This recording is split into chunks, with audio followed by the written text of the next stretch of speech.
You think you know what real knife fighting looks like. You think it's all about brute strength, speed, and aggression. You think the man with the bigger muscles, the better gear, the more modern training always wins. But what if I told you that one afternoon in a forgotten training compound deep in the Philippine jungle, the elite of Mexico's Fuerzas Especiales, the very men who hunt cartel bosses through mountains and deserts, stood across from a group of Filipino knife fighters and laughed. They laughed out loud. They pointed at the bare feet, the simple cotton shirts, the short training blades that looked more like kitchen tools than weapons of war. They called it primitive, outdated, a dance for tourists. They cracked jokes in Spanish about how these flip-flop warriors wouldn't last 10 seconds against real operators. And the Filipinos? They just smiled. Quietly, calmly. The kind of smile that makes the hair on the back of your neck stand up. What happened next wasn't a sparring session. It wasn't training. It was a slash fest. A brutal, no-rules demonstration that left grown men screaming for mercy, blood on the dirt, and egos shattered into pieces. This is the story almost no one talks about outside closed military circles. The day Mexico's finest begged Filipino knife fighters to stop. Stay with me till the end, because the twist, the moment those laughs turn to pleas, will change how you look at combat forever. Let me take you back to the beginning. It was late 2024. Tensions in the South China Sea were boiling over.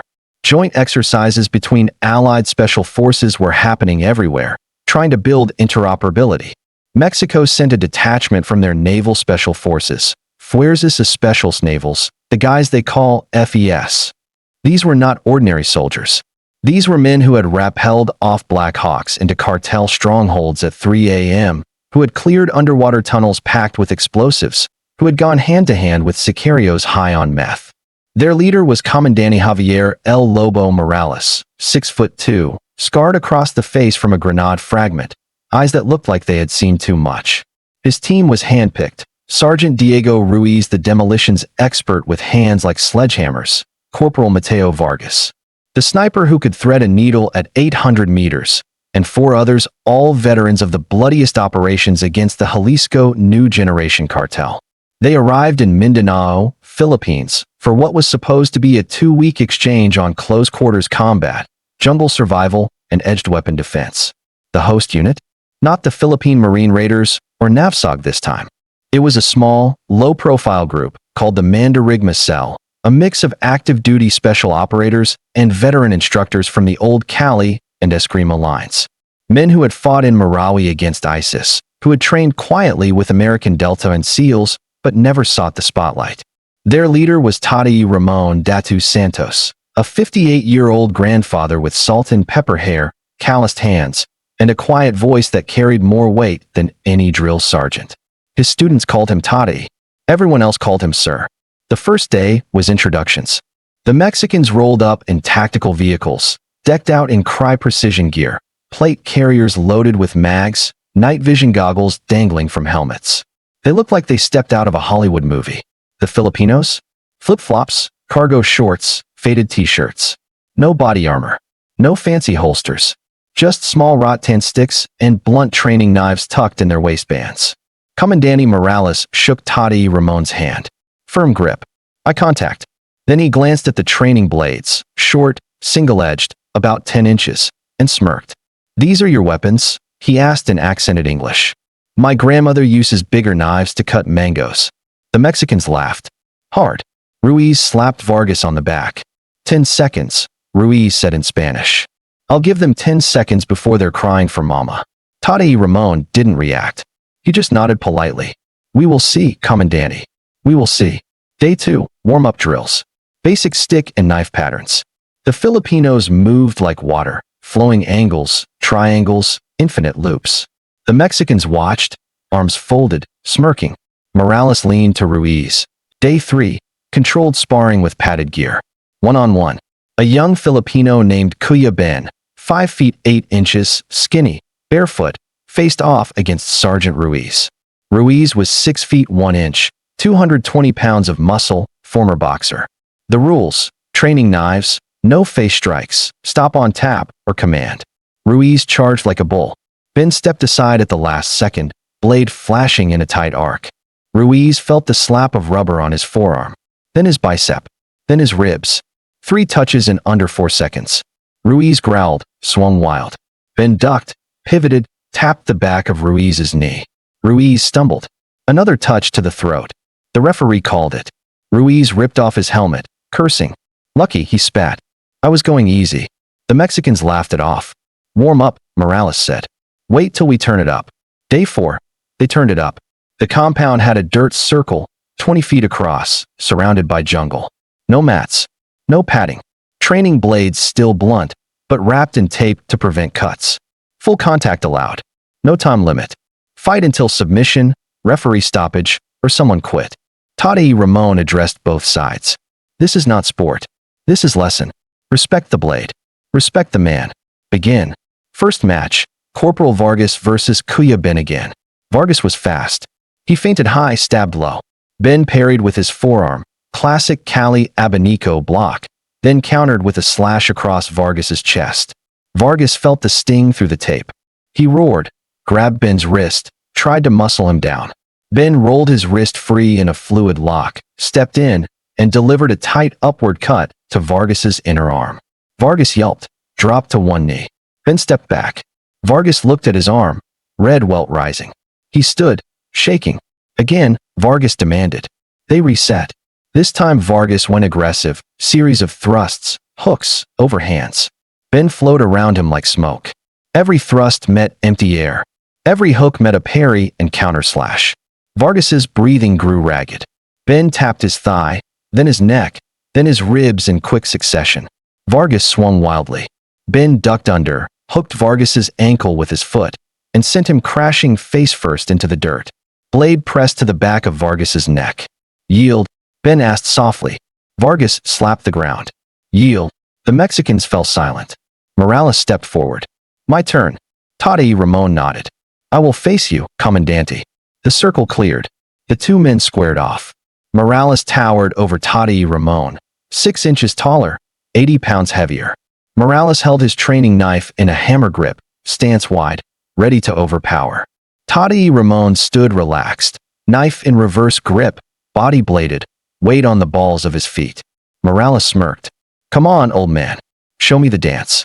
Toddy Ramon didn't move. Morales lunged, fast thrust to the chest. Toddy Ramon angled his body, parried with his forearm, and countered with a downward slash that grazed Morales' shoulder. Morales spun, slashed horizontally. Toddy Ramon ducked, stepped in, and delivered a tight arc to Morales' ribs. Morales grunted. He charged again, grabbing for a clinch. Toddy Ramon let him come, then pivoted, classic Punio entry, jammed Morales' arm, stripped the knife from his hand in a single motion, and pressed his own blade to Morales' throat. Time frozen. Morales' eyes widened. He felt the pressure. Not a tap. Real pressure. Toddy Ramon stepped back. Yield. Morales swallowed. Yield. The Mexicans stared in disbelief. But it wasn't over. Toddy Ramon spoke quietly. You laugh because you do not understand. The blade is not a toy. It is alive. It finds the gaps you do not see. Now, we do it without tape. Real edge. No referee stoppage. Until someone begs. The Mexicans exchanged looks. Ruiz laughed nervously. He's joking, right? Toddy Ramon wasn't joking. They cleared the circle again. This time, real blades, short karambits, barongs, balisongs. Sharp enough to shave hair. The Filipinos moved to one side calm. The Mexicans hesitated. Morales looked at his men. We are not afraid. They stepped in. What followed was not a fight. It was a lesson carved in flesh. First pair, Ruiz versus a quiet fighter named Mang Tony, late 40s, scarred arms, eyes like stone. Ruiz charged. Mang Tony flowed left, blade whipping in a tight figure eight. Ruiz felt fire across his forearm, shallow, but bleeding. He roared, swung. Mang Tony parried, stepped in, slashed across Ruiz's thigh. Blood sprayed. Ruiz dropped to one knee. Mang Tony circled, blade low. Ruiz lunged from the ground. Mang Tony sidestepped, hooked Ruiz's wrist, twisted, and sliced across the back of his hand. Ruiz screamed. Blade clattered to the dirt. Mang Tony stepped back. Enough. Ruiz clutched his hand, blood pouring between fingers. Enough, please. Next, Vargas versus Kuya Ben. Vargas was angry now. He came in wild, overhand slashes, thrusts. Kuya Ben parried each one, redirecting force, then countered with surgical precision. A slash across Vargas's bicep, another across his chest. Vargas staggered. Kuya Ben stepped in, blade flashing, shallow cuts to the arms, legs, torso. Not deep enough to kill, but enough to hurt. Vargas's shirt turned red. He swung desperately. Kuya Ben ducked, rose, and pressed his blade to Vargas's throat. Vargas dropped his knife. Tears mixed with sweat. Stop. I beg you, mercy. One by one it happened. Mateo tried to grapple.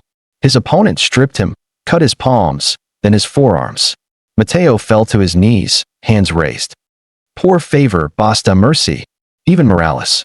He faced Tati Ramon again. This time no smirk. He attacked with everything, speed, power, rage. Tati Ramon met him angle for angle. Every thrust parried. Every slash countered. Morales' arms bled from a dozen shallow cuts. His breathing was ragged. Tati Ramon stepped inside Morales' guard, hooked his arm, and sliced across his chest. Not deep, but enough to sting like fire. Morales staggered back, blade falling. He dropped to his knees. Blood dripped into the dirt. Poor favor. Morales whispered. Mercy. I beg you stop. The circle was silent except for heavy breathing and the drip of blood.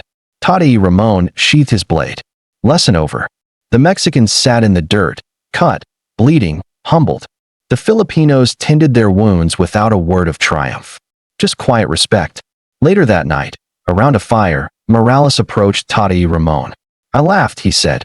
I was wrong. Tati Ramon nodded. Many laugh. Few learn. Morales looked at his men, bandaged, silent. Teach us. Tati Ramon smiled. We already started. And that was the beginning of something bigger. Secret exchanges, joint training, Mexicans learning the flow of Cali, Filipinos learning modern CQB from the FES. But the day those elite commandos begged for mercy in the Slash Fest, that day lives in legend. If you still here, if this story hit you as hard as it hit me, then do me a favor. Hit that subscribe button right now. Turn on notifications. Because there's more where this came from. Hidden battles, forgotten warriors, truths the world tries to bury. Drop a comment. Which country's special forces do you want humbled next? And if you know someone who needs to hear this, share it. Let's keep these stories alive. Because in the end, it's not about who has the bigger gun or the louder laugh. It's about who understands the blade and who respects it. Thank you for watching. Salamat. And stay dangerous.